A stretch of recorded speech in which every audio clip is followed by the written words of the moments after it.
वो 7 साल बाद घर लौटी थी। दरवाजा खुला और रसोई से वहीं सरसों के दाने छटकने की आवाज आई। माँ ने बिना मुड़े पूछा, बेटा खाना खाया? जैसे वो कभी गई ही ना हो, जैसे वक्त इस घर में रुक गया हो।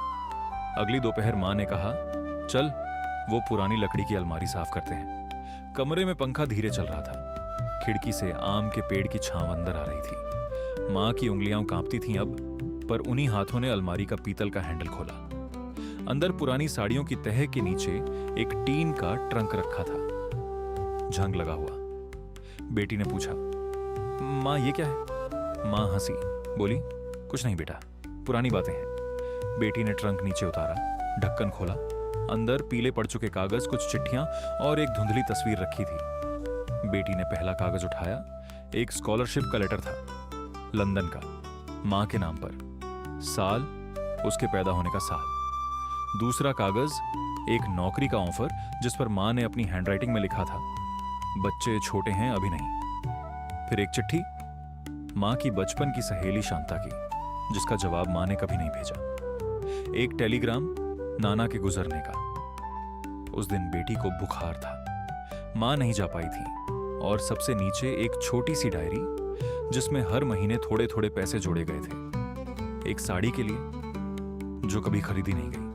बेटी के हाथ कांप रहे थे।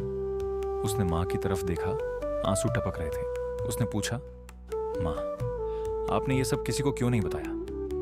माँ ने धीरे से बेटी का चेहरा अपने थके हुए हाथों में लिया, मुस्कुराई, बोली, बेटा ये त्याग नहीं था, ये प्यार था, और प्यार में हिसाब नहीं होता। उस रात बेटी सो नहीं पाई। वो छत पर गई। तारे वैसे ही थे जैसे बचपन में हुआ करते थे।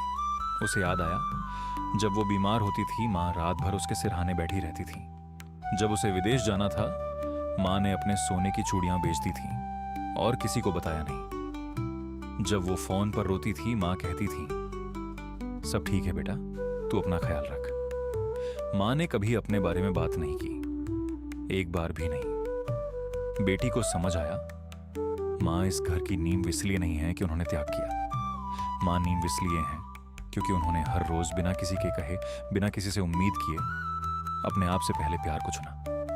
हर सुबह, हर रात, हर साल। चुपचाप बेटी नीचे आई। माँ सो रही थी। उसने माँ के पैरों के पास बैठकर उनका हाथ अपने माथे से लगाया और पहली बार जोर से रो दी, बहुत साल की चुप्पी के बाद। रुकिए, एक पल के लिए सोचिए, आपकी माँ ने आज क्या खाया?